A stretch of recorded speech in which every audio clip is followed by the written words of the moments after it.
महाभारत के दृश्य को सभाएं दोनों आमने सामने खड़ी हैं और अर्जुन ने जब अपनों को देखा अपने सामने, पितामह भीष्म खड़े हैं, गुरु द्रोण खड़े हैं, कृपाचार्य, उसके बाद वो सारे अपने प्रिय खड़े हैं जो कभी उनको गोद में खिलाते थे और शस्त्र उन्हीं के ऊपर संधान करना है, दुश्मन के रूप में वो खड़े हैं। उन्होंने कहा, केशव मेरे हाथ कांप रहे हैं, मेरे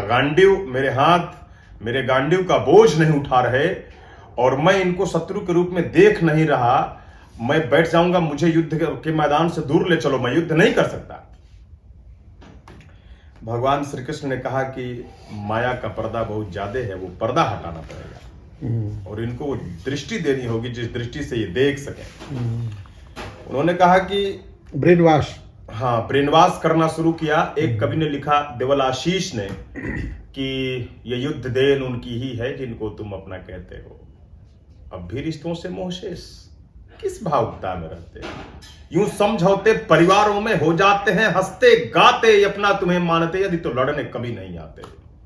समझौतों के शब्दार बंद, अभिवादन तीरों से होगा, इस युद्ध भूमि में निर्णय तो केवल शमशीरों से होगा।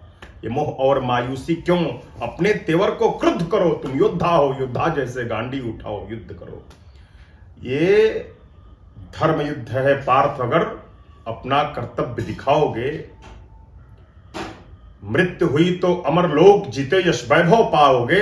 ये पाप चढ़ा आता सर पर, रिपुरथ का पथ अवरुद्ध करो, तुम योद्धा हो, योद्धा जैसे गांडी उठाओ, युद्ध करो। महाभारत कारण समाप्त हुआ, छोटी छोटी घटनाओं से जोड़ता हूं। महाभारत कारण समाप्त हुआ, पांडव विजयी हुए। सूर्य के उत्तरायण होने की प्रतीक्षा कर रहे पितामह भीष्म सरसैया पर लेटे हैं। पांचों पांडव उनके पास पहुंचते हैं। युधिष्ठिर नायक हैं, पैर छूते हैं और पैर छू के कहते हैं कि पितामह, आपके आशीर्वाद से हमने युद्ध जीत लिया, मैं राजा बना, मेरा राज्याभिषेक हुआ और अब आपका प्रिय पौत्र इंद्रप्रस्थ का सम्राट आपको प्रणाम करता है। मुस्कुराते हुए पितामह भीष्म ने कहा कि कैसा लग रहा है युधिष्ठिर, कुरुवंश के तुम बड़े राजकुमार, कुरुवंश के बड़े पुत्र, पांडु के ज्येष्ठ पुत्र हो और आज कुरुवंश नष्ट हो गया, केवल 5 लोग बचे हैं, कैसा लग रहा है। तो इस दृश्य को गजेंद्र प्रियांशु, एक युवा कलमकार, जब लिखता है, लिखा कि सरसैया पर लगे पूछने भीष्म पितामह, कहो युधिष्ठिर इंद्रप्रस्थ कैसा लगता है।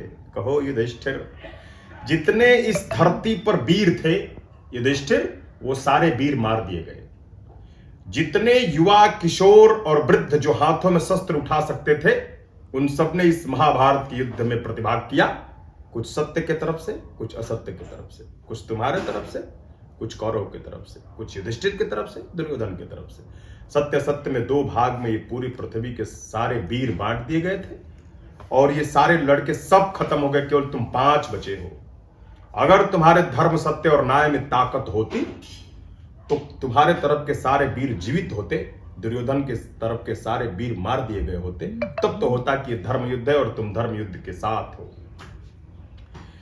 लेकिन जो दुर्योधन ने किया, तुमने भी वही किया। दुर्योधन ने भी अपने लोगों को मरवा दिया, तुमने भी अपने लोगों को मरवा दिया। ये जिद थी, अहंकार थी, या अपनी बात पर अडिग रहने की जिद थी, या अपने श्रेष्ठ होने का अहंकार था, या अपना राज्य पाने की लालच।